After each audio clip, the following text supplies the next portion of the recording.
Baik, Assalamualaikum warahmatullahi wabarakatuh. Perkenalkan, nama saya Muhammad Sobirin dengan NIM B1011181046. Di sini saya akan membahas tentang pasar modal syariah.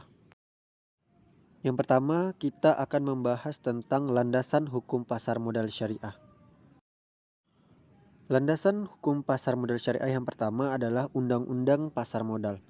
Perkembangan pasar modal syariah mencapai tonggak sejarah baru dengan disahkannya Undang-Undang Nomor 19 Tahun 2008 tentang Surat Berharga Syariah Negara pada tanggal 7 Mei 2008. Undang-undang ini diperlukan sebagai landasan hukum untuk penerbitan surat berharga syariah negara atau sukuk negara.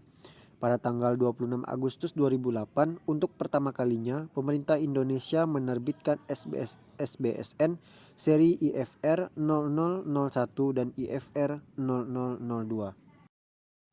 Kemudian landasan hukum yang kedua adalah Undang-Undang Otoritas Jasa Keuangan.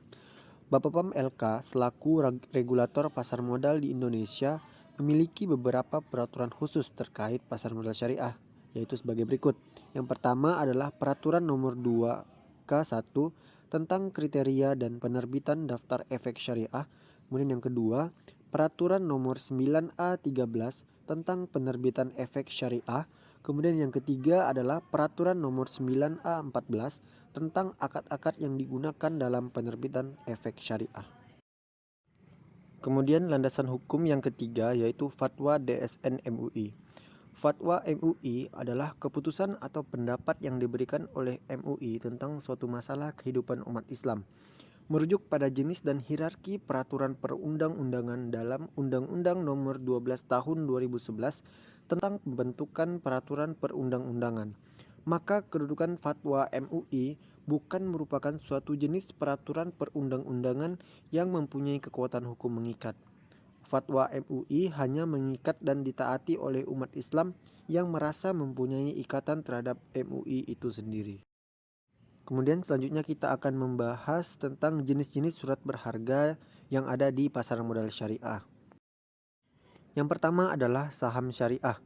Secara konsep, saham merupakan surat berharga bukti penyertaan modal kepada perusahaan, dan dengan bukti penyertaan tersebut, pemegang saham berhak untuk mendapatkan bagian hasil dari usaha perusahaan tersebut. Konsep penyertaan modal dengan hak bagian hasil usaha ini merupakan konsep yang tidak bertentangan dengan prinsip syariah. Prinsip syariah mengenal konsep ini sebagai kegiatan masyarakat atau syirkah. Kemudian selanjutnya adalah suku. Suku merupakan istilah baru yang dikenalkan sebagai pengganti dari istilah obligasi syariah. Suku secara terminologi merupakan bentuk jamak dari kata sa' dalam bahasa Arab yang berarti sertifikat atau bukti kepemilikan. Kemudian selanjutnya adalah reksadana syariah. Reksadana syariah, sebagaimana reksadana pada umumnya, merupakan salah satu alternatif investasi bagi masyarakat pemodal, khususnya pemodal kecil dan pemodal yang tidak memiliki banyak waktu dan keahlian untuk menghitung risiko atau investasi mereka. Kemudian yang terakhir adalah efek beragun aset syariah. EBA atau efek beragun aset syariah yaitu sebuah efek yang dikeluarkan melalui kontrak investasi kolektif EBA syariah di mana portofolionya mencakup aset keuangan berbentuk tagihan yang muncul dari surat berharga komersial, tagihan di kemudian hari, dan jual beli aset fisik atau nyata oleh lembaga keuangan.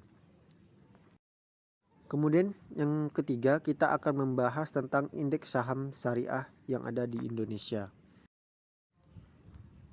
Yang pertama adalah Indeks Saham Syariah Indonesia atau ISI. ISI adalah indeks saham yang diluncurkan 11 tahun setelah JII diluncurkan, yaitu pada 2011.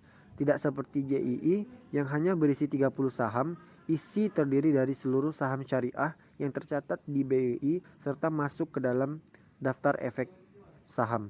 Seperti disebutkan di atas, DES ditinjau ulang oleh regulator sebanyak 2 kali dalam setahun. Dengan demikian, penghuni ISI juga menyesuaikan dengan perubahan dalam DES yang dibuat oleh regulator. Kemudian selanjutnya ada Jakarta Islamic Index atau JII. JII adalah indeks saham syariah tertua di Indonesia, diluncurkan pada tahun 2000. Indeks ini berusia hampir 20 tahun di BEI Dari indeks ini kita dapat melihat perkembangan saham syariah di Indonesia. Indeks yang mengukur kinerja harga dari 30 saham syariah yang memiliki kinerja keuangan yang baik dan likuiditas transaksi yang tinggi. Mungkin hanya sekian penyampaian dari saya. Lebih dan kurangnya saya mohon maaf. Saya akhiri. Wassalamualaikum warahmatullahi wabarakatuh.